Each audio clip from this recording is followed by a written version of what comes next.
Across America, families are making the hardest decision of all, to leave everything behind. Why? Because they simply can't afford to stay. This is the real economy. Last day in this house here. We are moving out today, January 31st. Finally, I can reveal my address. I don't care if anybody creepy people find it. Fitted RV in there, 2-car garage, 3 bedrooms, new year, new house coming in Europe. So I was paying $2,700 for this, and the next video I'm gonna show a comparison to what I'm getting in Europe for $1,500. It's been a pleasure. Goodbye, Idaho. Actually, I can't afford to stay in the country. See, after my husband died in 2021, I couldn't afford to stay in my house. And then after I lost my job in 2022, I couldn't afford to stay in my city. So we sold everything and left and traveled to Costa Rica for the summer. And then in 2024, I took a job that provided housing for a year. But when that was ending in December of 2024, as a single income, solo parent, 1 income household, widowed mom, an apartment in St. Augustine, Florida, for me and my son would have been approximately $3,500 a month. So I couldn't afford to stay in the country. So in fact, if you can afford to live in the USA right now, you're the one with privilege. I couldn't afford to stay in the country. Not that I wanted to, because it has turned into an absolute shit show. I mean, I don't want to send my kid to school with a bulletproof backpack. I don't want to have my dad in charge of my medical decisions since my husband is dead. And in general, I don't want to be around the hatred and divisiveness that is happening in the USA. So, I mean, yeah, that's a privilege, but affording to leave the country? No, you're the one privileged there, my guy. Leaving my home country was one of the best decisions I've ever made in my life. I'm talking mentally, physically, spiritually, and financially. Putting yourselves in different cultures is just so eye-opening. Like when you see how people are living in other parts of the world, it forces you to realize what we take for granted back home and what we put too much value on back home. Like in the US, all we think about is money and other toxic things like status and clout. Making money is very important in today's world, but it's just a piece of the pie. Life is truly just a balance of health, relationships, finances, and enjoyment or entertainment. And I felt like in the US, I was forced to basically abandon my health, relationships, enjoyment just to get in a good financial position. And living abroad truly helped me fix my life balancing issues, giving me more time for what truly matters. So if you can relate to how I felt back when I was living in the US, let this be a sign to get out and travel more. You can always make more money, but you can never get your time back. So I feel like a conversation needs to be had. The cost of living in the United States is really fucking outrageous. It's disgusting. The cost of living and the quality of life in the United States it's really tearing our country apart at the seams, honestly. Obviously, I'm a millennial. Obviously, me being a millennial means most of my friends are millennials. And, you know, like, a lot of my friends are not happy. They're not happy with their life. They're not happy with the cost of living. You know, like, even me, like, I pay $2,000 a month for a shitty fucking apartment in Tampa. $2,000 a month is crazy. My bills run me like $4,500 to $5,000 just for me to get by with like a little bit of breathing room. Not emergency money, a little bit of breathing room. I made an extra $10,000 last month, and $7,000 of that shit was gone. Gone within a week. Like, for real, like, that shit is real. And mind you, I worked before I was working 12 hours a day, 6 days a week, busting my fucking ass all summer, not doing nothing. Felt like I couldn't even afford to go out on dates. To be honest, like, that shit is crazy.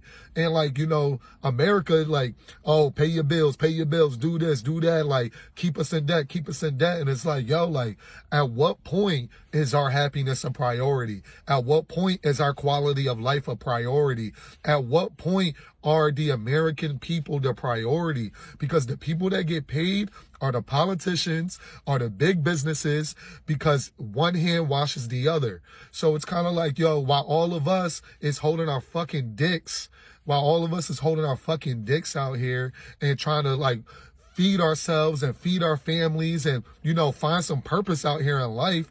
The people that are supposed to be help running this country, the people that are supposed to be looking out for us and doing right by us, big businesses and the politicians, are the people that are fucking us so fucking hard. They're fucking us so fucking hard, and it hurts me.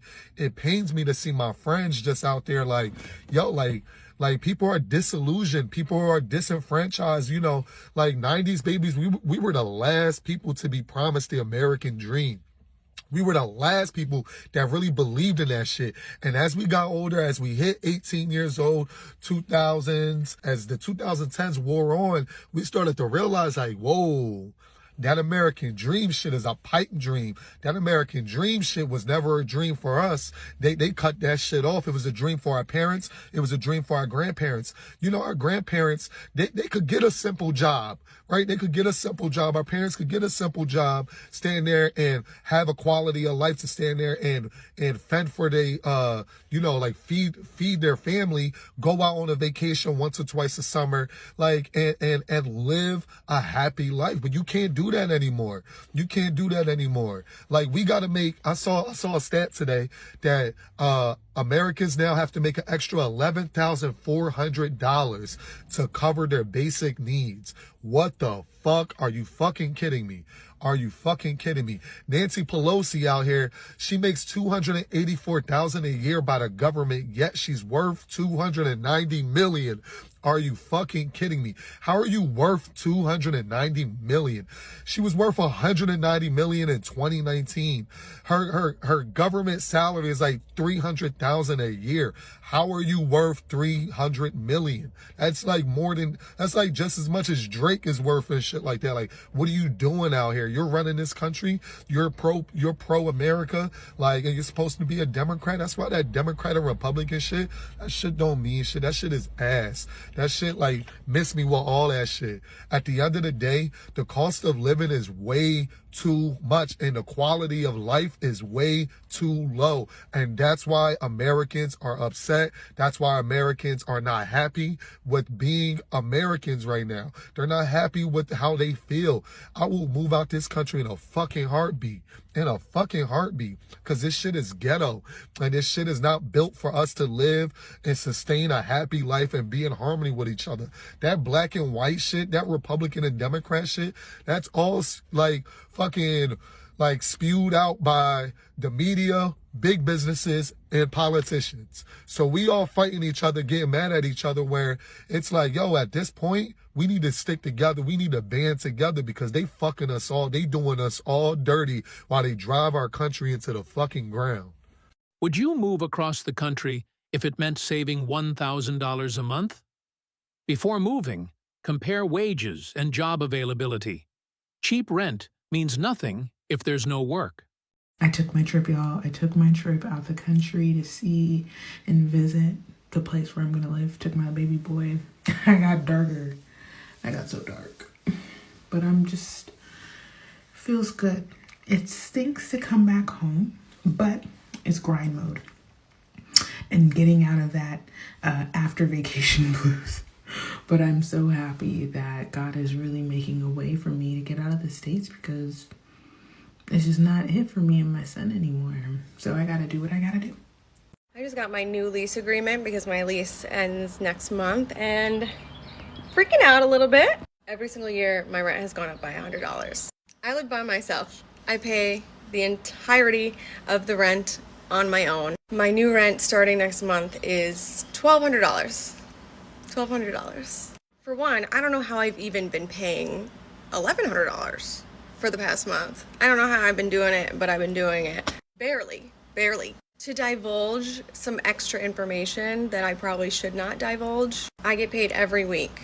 And for 2 weeks, I can't touch my paycheck, not even $1, because those 2 paychecks have to go to rent. I essentially don't have any money for 3 weeks most of the time during the month. And that just repeats month after month after month. So I'm not sure about what we're gonna do going forward.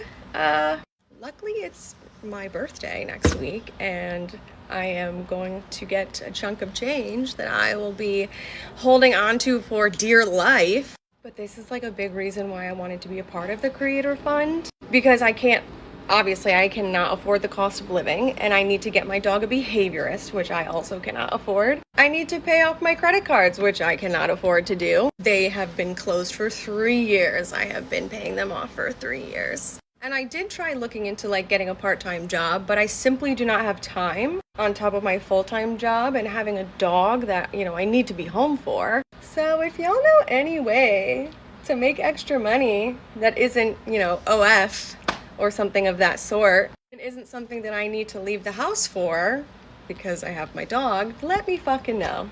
Let me fucking know. I'm poorer today than I was yesterday, and I'm just gonna keep getting more and more poor, so.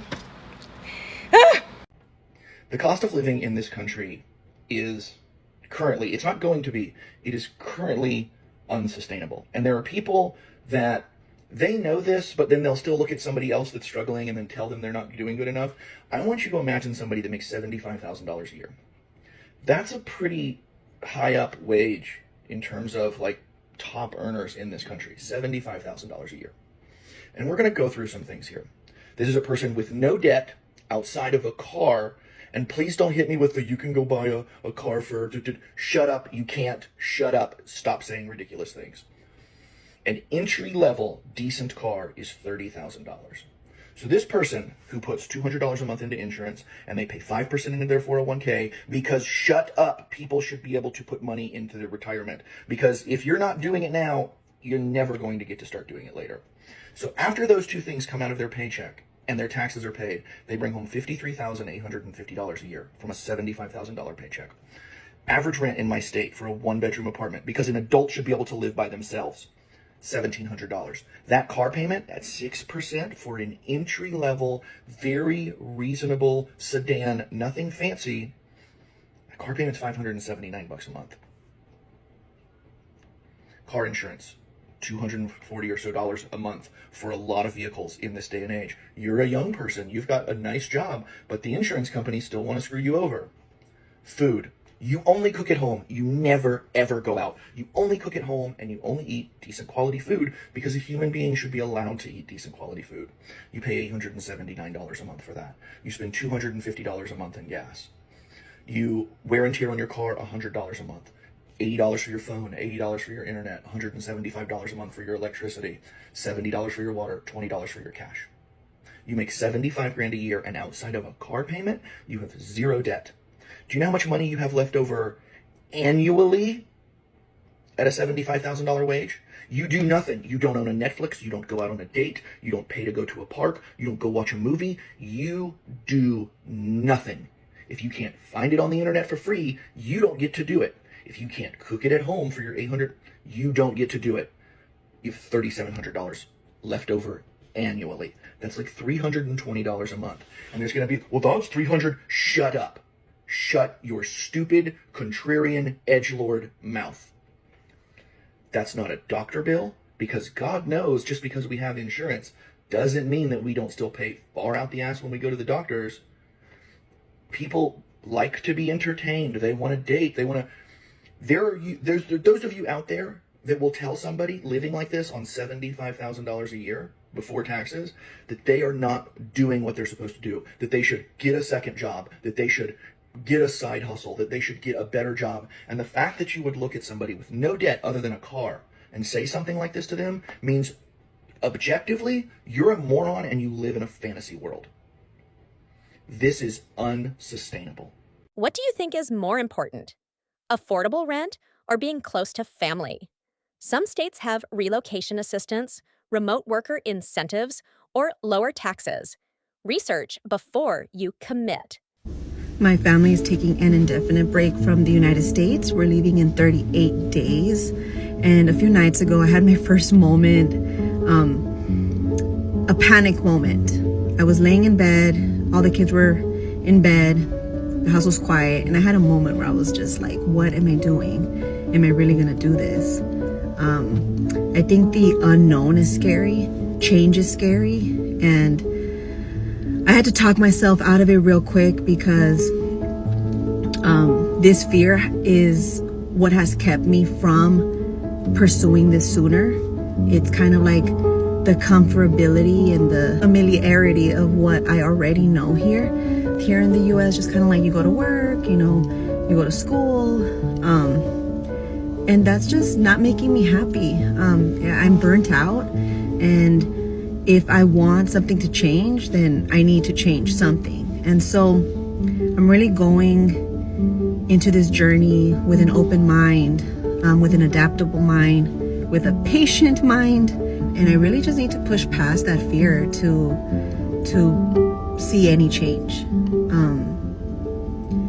And so it's gonna be hard. I know that, you know, leaving is not gonna just be 100% better. There's gonna be challenges, but all I know is that I'm not happy here. So I need to try something new. And, you know, we'll see where the road takes us. I'm leaving the US for probably the next decade or more and not coming back. I don't want my kids going to school here. Just because in my experience, I learned history and all that stuff here in the United States, and when I got to college, I had to relearn everything. And I think every country probably has their own version of telling history in a way that maybe puts themselves in a better light. I'm not naive to that. However, I think if my kids are in different areas, they might be able to see that. I'll also explain it to them. But first we're going to Japan, then we're probably going to go to Spain. And then we don't know after that. You can't plan too far ahead, because life doesn't give a shit about your plan. But yeah, bye USA. By next week I'll be in Japan, so yeah. Bye. The world is so much bigger than overpriced rent and endless piles of bills. So tell me why in 2020 we were making half the income that we do now. And life was comfortable, guys. We could actually afford our groceries, gas, our rent, and actually still have money left over to have freaking fun. And like now, like we're just stressed about every single damn dollar we spend. Like, we're just working to survive. Like how does that happen? Essentially, this is when me and my husband realized that the system is just rigged. It's not in our favor at all. Like everything keeps going up, but wages, not so much, right? The US is starting to feel like we're really just in a place that it's just to work versus exist, and that's not the way to actually live life. We made a decision and we are leaving, and get this, we just booked an Airbnb for 3 months, you guys. 3 freaking months, and it was $2,600. $2,600 for 3 months. We paid that in just 1 month's mortgage. That's much less than most people's mortgage in this country. And the best part about our Airbnb, like, we don't have to worry about the water, the electricity, the internet, or anything else that comes with owning a house. So I want you to really think about that, right? 3 months of rent, stress-free, in a beautiful country for what we pay here in 1 month. That's like when it really hit me. Why are we staying in a place that makes life harder than it needs to be? I know leaving the US isn't for everyone. I get it. Trust me, I get it. We've been going back and forth with it for just over 2 years. But if you've ever thought about it, this is your sign. This is your sign right here, right now. So would you ever leave the US for a better quality of life? If you've relocated before, what do you wish you knew ahead of time? Do you realize that it costs money to exist anywhere in the United States? Like, there's almost nowhere you can just exist. You gotta pay money. It's either you're renting or you're paying for a mortgage. If you're gonna go anywhere, it's usually you have to drive or take public transportation. That costs money while you're on the way to the place you're gonna go, which you're gonna spend money at that place. Usually it's gonna be a grocery store, it's gonna be a gas station, or you're going to work, trying to make money so you can spend the money. But like living in an RV or a van in the United States more massively opens up your eyes to the fact that you can't just exist anywhere without paying for it. Like, I'm in a public park right now. Thank God for those, because otherwise it would just be parking lots. And I've even been eyeballed in parking lots just sitting there, like, or asked to move, like, because you're not going in and patronizing. So you can only be in that parking lot as long as you're going to be spending money on the businesses that are there. Okay, well, I can stay in this park during the day. I cannot stay overnight. I will have to go somewhere. That would be a campground, which I hate. I don't do campgrounds. I know there's other ways. I know there's Walmart, there's Cracker Barrel, there's Hip Camp that's still paying. There's Boondockers Welcome, you're still essentially paying, especially Harvest Host. in the East, there's not much public land, so there's not many places you could just stay overnight and be. And I get that the homeless is a problem. Homelessness is a huge problem. I don't have the answer for it. That's not what this post is about.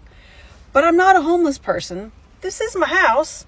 Yet I still can't just find many places to easily park legally overnight, like without even to pay for it. Like there's hardly anywhere where you can just park and pay and be like, hey, unless it's a campground. Sorry, not doing campgrounds. I'm paying for neighbors right next to me, children screaming, dogs barking, cigarette smoke, no views, like no, all rules. Fuck it. Absolutely not. I know, that's me. That's just me.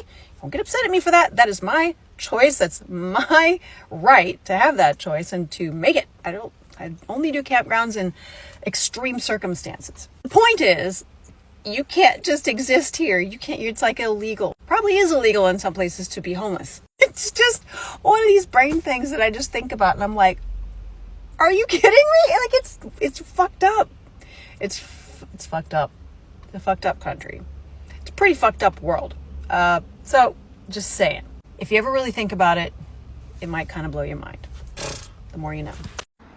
I moved from the US to Australia 6 months ago now, and I wanted to make a video just to show how much money I am actually saving by being in Australia versus America. Before I moved here, everybody told me how expensive Australia would be, and when I do the math, I look back and I literally laugh because I am saving so much money by being here. Now, I do want to preface with I was living in San Diego, California, so quite literally one of the most expensive cities to be living in. So I don't know how this savings compares to, if I were living in Baltimore or an East Coast city. But anyways, let's get into it. I'm going to go through all of my monthly expenses in Australia, and then I'll convert it to US dollars at the end, and then I'll tell you what I was spending to live in San Diego, and you'll see just how much I'm actually saving.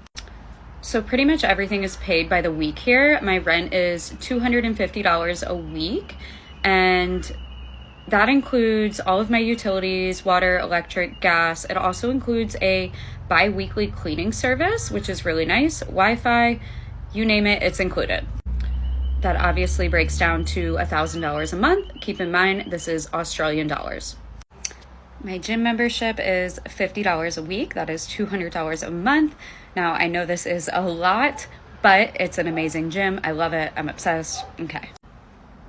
Gas every week, or as the Aussies would say, petrol, is around $40 a week for me. And this is just when I'm going about my normal life, driving to and from work, groceries, the gym. This does not include, obviously, if I'm going on a road trip. So that is around $160 a month. My groceries, I'm spending about $100 a week. That's highballing it. I don't think I actually spend that every single week, but we'll say $400 a month. My health insurance is $55 a month. My car insurance is also $55 a month. And then I'm going to say I spend about $400 a month on just miscellaneous. This includes my Spotify membership, my Surfline Premium membership, coffee that I get out when I do go out to eat, any clothes I buy, about $400 a month. So that comes out to 2,270 Australian dollars. When I convert this to US dollars, it is $1,477.32. Now, in San Diego, I was spending $1,900 a month on my rent. This includes everything: utilities, Wi-Fi, water, gas, electric, all of the above. My gym membership was free because I worked for a gym, so that was great. Gas, I was spending around $75 a week. Gas prices fluctuated like crazy, but on average, I would say that's about how much I was spending, so $300 a month. Groceries, I would say I was also spending about $100 a week, so $400 a month. My health insurance, believe it or not, was free. One great thing about the state of California is if you make under a certain amount of money, which was me, you actually can qualify for free health insurance. And my car insurance was $60 a month. I owned my car, so I just paid for like the minimum basic general liability, whatever that's called, $60 a month. Miscellaneous expenses, I would say, were definitely higher in the States $500 a month. That's probably lowballing it, just because everything in California is so freaking expensive, but about $500 a month on miscellaneous. That puts me at a grand total of $3,160 a month. So I went from spending just over $3,000 a month to just under $1,500 a month, which puts me at a savings of $1,682.82. So the next time that somebody tells you Australia is expensive, ask them what country they're comparing it to. I'm saving a lot of money by being here. I honestly don't know how anybody is surviving in the US. It's so depressing. Everything is so expensive and you need a car to get anywhere. The food has so many additives. Healthcare is so unaffordable and so inaccessible. And of course, Americans find one little piece of joy in TikTok and now it's getting banned. Like here, I just have so much anxiety about going to the grocery store, going to the movies, just going anywhere in public in fear that my life is in danger. In Europe, walking is just a part of my daily life, but here I have to actually make the effort to do it. I basically have to take myself on walks because in Europe, I can go walk anywhere. I can go walk to the grocery store. I can go walk down to the market. I can go walk down to grab coffee. But also the US is just boring to look at. Like there's just no beautiful architecture and structures, things that you would see in Europe. It just doesn't inspire you in any way. 2 years ago, my family and I sold everything that we had to travel the world full time. And now we actually live in Greece. And I'm so glad that we made that decision when we did. Thanks for watching The Real Economy. Every view, like, and comment helps us reach more people who need support right now. You're not alone.